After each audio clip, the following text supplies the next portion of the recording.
继续要来看是这个台北市内湖交通塞车的问题，一直拢互通勤族真头痛。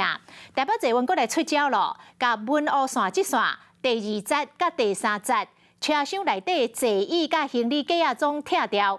安尼讲，每一班列车的总载客数会当增加20个人。也毋过去有外界批评，治票无治本，就是无为源头去解决问题。 不少人都搭乘北捷通勤，不过可以看到呢，记者现在就位在文湖线的车厢里面，两旁呢却是一个座位都没有，只留下了前面跟后面8个不爱坐。为了要解决内湖的交通问题，北捷也祭出新措施。人客都行入车厢的时，惊一条，因为看起来甲平常时无共款。因为没有座位啊，哎，我以为是你们要拍片或干嘛的吧？我想说在干嘛？ 无椅啊，无啥的关系。为了改善内湖的交通，北捷阁出招。文湖线本来有到椅仔时，通道干那43公分，拆掉了后有218公分。本来有行李架甲一边的椅啊，就剩96公分，拆掉了后，通道有130公分。 除了第1节甲第4节的车厢，敢若伫第2、第3节的车厢实施保留8泊爱座，拆除中央区域12个椅仔甲行李架，佮增加车厢内底16组的塑胶圈，互人客用，安尼会使加载20个人客。目前已经完成3列车的改装任务。 参考了新加坡、纽约的一个地铁，我们这一次首先尝试的去做了3列车的一个空间改善。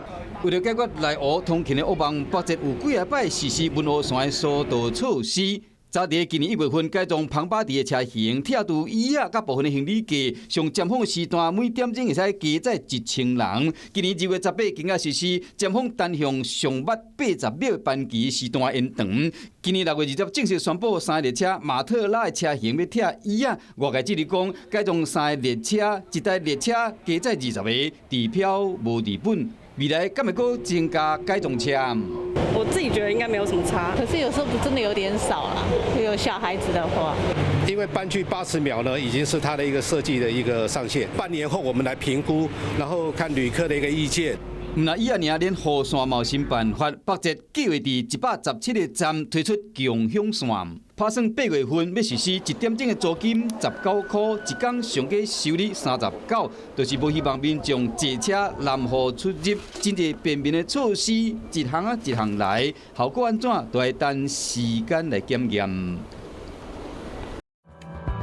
Hello， 我是叶明。想要看到更多更及时的新闻内容，请订阅华视新闻的 YouTube 频道，并且按赞、开启小铃铛。